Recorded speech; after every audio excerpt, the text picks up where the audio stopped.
Hi, I'm Mark Gaylor. I'm a Sony Imaging Ambassador. I'd really like to take the opportunity to preview Sony's new A7R Mark IV camera. It's been nearly 2 years since the release of the A7RIV, and this one has taken a major step forward, especially given that this is the R for resolution, and they've gone up to 61 megapixels. That's just about an approximately 40% jump in resolution over the A7RIV. Now, a lot of photographers don't need that resolution, but many do. So there will be lots of naysayers saying, oh, well, it doesn't have this on the video feature or that on the performance. It's not an A9 and it's not the new A7S. This is the new A7R camera. Now, it's scheduled for release in late August in Australia, September in the US, and that's $3,500 US. Now, that's not a cheap camera, but many photographers, especially commercial advertising photographers, are going to be comparing this with medium format. Now, the resolution of this new A7R Mark IV actually exceeds the 50 megapixel medium format cameras currently on the market. And in Sony's preamble, they made a big fanfare of the fact that we have this one mount system that basically shares its mount with not only the prosumer cameras such as the APS-C cameras, but all of the full frame cameras and also its video cameras. This gives Sony a slight advantage over the competition, maybe I should say a major advantage, in that we've got a huge infrastructure. A lot of medium format cameras only have a handful of lenses to choose from, especially from manufacturers like Pentax or Fuji. So when we go into a full frame system compared to medium format, we do open ourselves up to a much larger system. Now, there have been some body modifications to the new A7R Mark IV, so I'd just like to cover those now. We can see that the rear dial, that's the one ringed on the left there, has been raised, and we now have a full dial there. Now, I've yet to get my hands on this camera, so I won't be able to say how that actually works out in working terms, but obviously that is going to be appealing to some photographers. We'll also notice that there's a button lock on the exposure compensation. Now, again, I tend to sort of lean on that exposure compensation because when I'm working in aperture priority and monitoring the histogram, I will lean the exposure to the right or to the left. Now, that will obviously take a little bit more of a considered effort by pressing that lock button first and then moving that dial. One advantage, of course, is if it's coming out of the camera bag, you won't have accidentally knocked that and be shooting at +1 before you notice that you're not at 0 EV exposure compensation. Now, we've also got some modifications on the back, and these will be very welcome, especially for some people who do a lot of sports action. The AF on button has been raised quite a lot, and so that should give you a lot more tactile response about where that AF on button is and when you're actually depressing it. And it looks like the multi-selector or joystick has had a workover as well, because that appears to be quite different from the A7 Mark III cameras. Now, we'll notice also that the grip on the A7R IV has grown quite substantially. Now, this has added only 8 grams to the total weight of the camera, so we've actually got quite a bigger handhold without much addition to the weight of the camera. Now, the EVF has also climbed in resolution. That's 1.6 times higher than the A7R III, which again is higher than the A7 III camera. So we're going to have a very high resolution EVF or finder. Now, the monitor on the back of the camera remains unchanged, but we're going to get a much higher resolution in that EVF. Now, this is also going to be a welcome change for people who write simultaneously to both cards. We're no longer slowed down by the lower speed of that upper card slot, because now both slots will be UHS 2. Okay, and for sports photographers as well, when we roll over from the first card onto the second card, the camera isn't going to start slowing down because of the slower read-write times. Sony has managed to create this much higher resolution resolution camera without sacrificing pretty much any of the dynamic range, any of the frames per second, or its buffer capacity. So we're going to have be able to shoot 61 megapixel images continuously before the camera starts slowing down, and we're basically going to triple that if we start shooting sports or action in APS-C mode. So this is going to be nudging on the heels of the A9 for its buffer capacity. So this is I know it's a resolution camera, but it looks like it's going to perform really well in the sports, action, wildlife field there. Now there has been just a minor modification on the left side of the camera. They've grouped the audio in and the headphone jack together this time, and so that X-Sync socket for external studio flash is now sitting in a door by itself, no longer with the audio jack there. The 5-axis image stabilization is still there, but Sony claims that they've rejigged or refined this because of the higher resolution sensor. Now, the higher resolution you go, it tends to be the effects of camera shake tend to be a little bit more noticeable, and so this is also a welcome refinement to the A7R4 camera. Basically, Sony is not wanting to sacrifice anything by adding the resolution. Another interesting change, and again it's not the A7S, but there seems to be a major improvement to the audio capabilities of the A7R Mark IV camera. Sony have simultaneously announced a new digital microphone. Now typically microphones are analog recording devices, and then that signal has to be converted to digital by the camera. So this new microphone and multi-interface shoe is basically going to pass on a digital signal to the camera and should improve audio quality quite markedly. Now this new microphone seems to be quite adventurous in Sony's design here, and it's not very large either. It's apparently only 4 inches in length, and there is a range of customizable options for deciding on where you're wanting to record the audio from, either omnidirectional or basically acting as just that shotgun mic with a narrower angle of recording of the audio signal.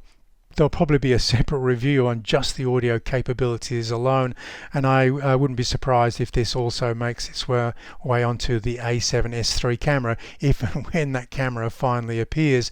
Now a lot of people were hoping that we might get a higher frame rate at 4K, but that hasn't happened, and I would expect to see that on a future A7S camera.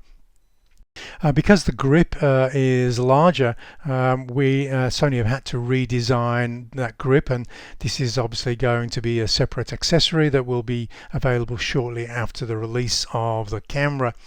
Now I have to say, one of the things that I am most pleased to see is the real-time tracking that we saw with the firmware 5 upgrade to the A9 camera, and it was originally released on the actual A6400 camera.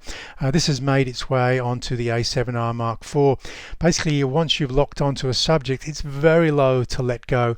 It doesn't matter what obstacles appear in front of your subject, it almost doggedly sticks to the primary target and doesn't really want to let go. And I've tested this over and over again with the A9 and the A6400 cameras, and I'm absolutely in love with this feature. Now I shot these on an A6400, would you believe? But this hip hop dancer, the IAF was constantly tracking that eye, even though the subject was moving very rapidly. And as soon as the subject puts an arm in front of the face, rather than jumping focus to the arm, it stays very close to the focus distance of that original eye, so starts hooking onto the beard there instead of the eye, which is now hidden from view. And this sequence also captured with the A6400, and I wouldn't expect that the A7R4 to be any different. Here I see somebody walk in front of me at a parade, and it's almost my primary target is almost completely obscured. If we take a look at that top right hand corner there, we've basically only got a little bit of the hat and his ear visible, but the camera doesn't let go. It wants to stay faithful to that subject. Now we have some pre-release images, some test images. Obviously a lot of the reviewers will only be shooting in JPEG at the moment until those raw files can be read by programs like Capture One and Lightroom after a further update.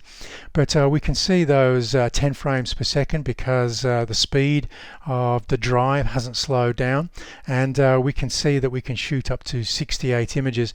And now this is examples of the A7R Mark IV shooting birds. Now obviously this camera is going to be very attractive to bird photographers because often a lot of bird photographers have to crop very heavily when they're shooting images. Now this image isn't actually cropped, but obviously I'm downsizing it for 4K for this movie. So if I actually show you a 1:1 magnification of this image, you can see how much closer we can get in and still end up with a 4K image from this 61 megapixel sensor. To give you some more examples, I've got this still life shot taken by a studio photographer who hasn't been given credit by Sony. I'm not too sure why that has happened, and there we've got that 1:1 view going into that 4K crop. Just like the original A7RIV, we do have the capability for pixel shift multi-shooting to expand the resolution even higher. Now I do have a workaround for photographers wanting to use this for landscape, but typically it's a feature designed for the camera to be on a tripod, nothing moves, and we can increase the resolution even further. And so that really is into that medium format territory now.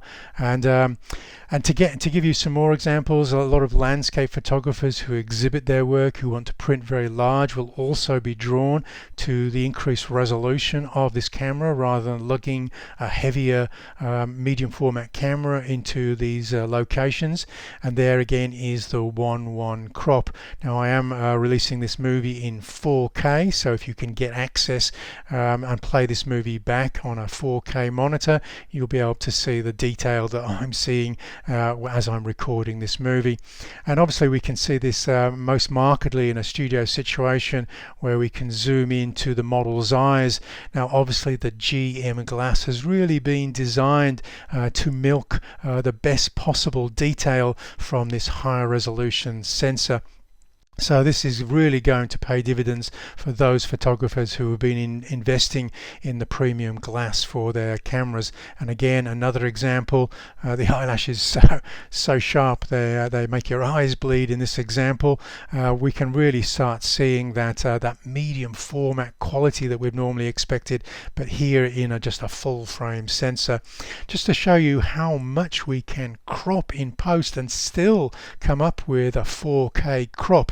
That's 3,840 pixels from this 61 megapixel. I can crop in that aggressively and yet fill the screen with that image. And another example for wildlife, again shot full frame, uncropped, and now going into that 1:1 crop. Okay, again, I did say that bird photographers will really be drawn to this. A lot of bird photographers have gravitated towards the A9 because of its AF tracking capability, but would love to be able to crop more on that A9 camera. And certainly this A7R3 with its focus tracking, with its 10 frames per second, is certainly going to pay dividends, because when we go into that 1:1 crop, we can really come in. Now, one of the really interesting things about shooting in APS-C mode on this A7R4 camera is we still have 26 megapixels, 2 more megapixels than the full frame 24 megapixel cameras. So we're not giving away too much resolution, but we are getting closer to our subject. Now some photographers will want to crop in post, but some will actually crop in camera just because they don't want to be recording that much sky, and they also want to increase the buffer capability of that camera. One of the interesting things about shooting in APS-C mode on this camera is we have nearly total coverage for the phase detect autofocus points. So if we can keep any part of that subject in the frame, we're pretty much guaranteed to be able to track it with that new real-time tracking capability of the A7R Mark IV. And there is a diagram showing the coverage of the phase detect autofocus points in APS-C mode. And there is an example of me cropping the 61 megapixel image into a 4K image for a 4K screen, showing you how aggressively we can crop in and discard the pixels that are surplus to requirement. Okay, one of the other things, and again, it's not the video camera that some people might be waiting for, but one of the offshoots of having this tracking capability is the ability to touch track. Basically, when we're shooting movies, we just have to set the setting up for focus rather than touch to come out of continuous and lock onto a point. Rather than that, we can actually select tracking as the option, and so if we can just track any moving subject, the camera will take over and track that across the screen, and that is a lot more reliable than the older center lock-on capability that we're using with the A7 III and A7R III cameras. If you've enjoyed this short preview, just remember I am creating ebooks for all of Sony's new full frame and APS-C cameras. I have one 250-60 page book for the A7 III, A7R III, and I will set about making one for the A7R4 over the next month or two. So just remember, you can catch up with me on my YouTube channel. Just make sure you subscribe, but also on my website, markgaylor.com. All of the learning support materials are free on this site, and that includes all of my ebooks and Photoshop actions, Lightroom presets, etc. So hopefully you've enjoyed the announcement as much as I have, and I'm really itching to now get my hands on this and do a full review. So I'll post that just as soon as I've made it, and make sure you subscribe so you don't miss that review. I'm Mark Gaylor, Sony Imaging Ambassador.